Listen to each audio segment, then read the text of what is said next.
بسم الله الرحمن الرحيم إنا أنزلناه في ليلة القدر وما أدراك ما ليلة القدر ليلة القدر خير من 1000 شهر تنزل الملائكة والروح فيها بإذن ربهم من كل أمر سلام هي حتى مطلع الفجر.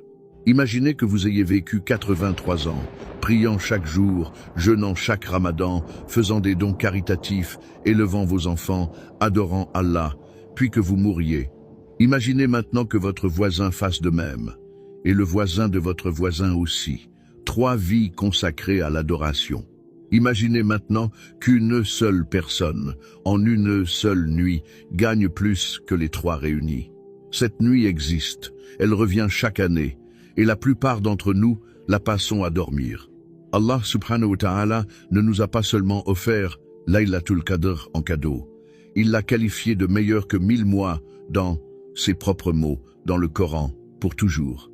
La question n'est pas de savoir si cette nuit est réelle. La question est, serez-vous éveillés lorsqu'elle arrivera? Les érudits classiques mentionnent comme réflexion que les compagnons radiallahu anhum étaient assis avec le prophète sallallahu alayhi wa sallam lorsqu'une histoire leur est parvenue.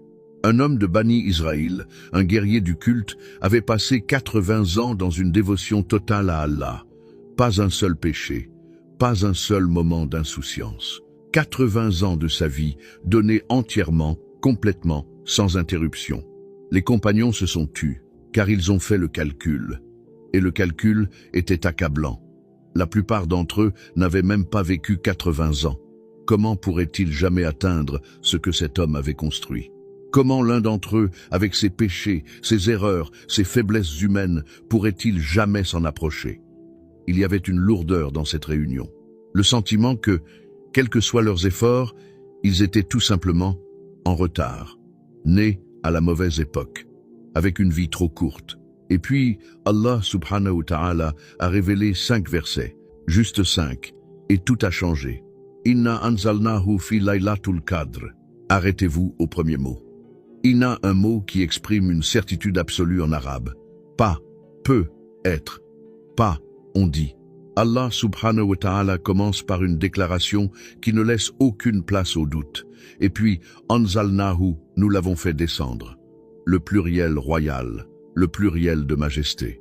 Allah n'a pas dit « je », il a dit « nous », comme un roi qui parle avec tout le poids de son trône derrière chaque mot. Ce n'est pas une suggestion douce, c'est le Seigneur des mondes qui fait une annonce. Nous l'avons fait descendre. Cette nuit-là,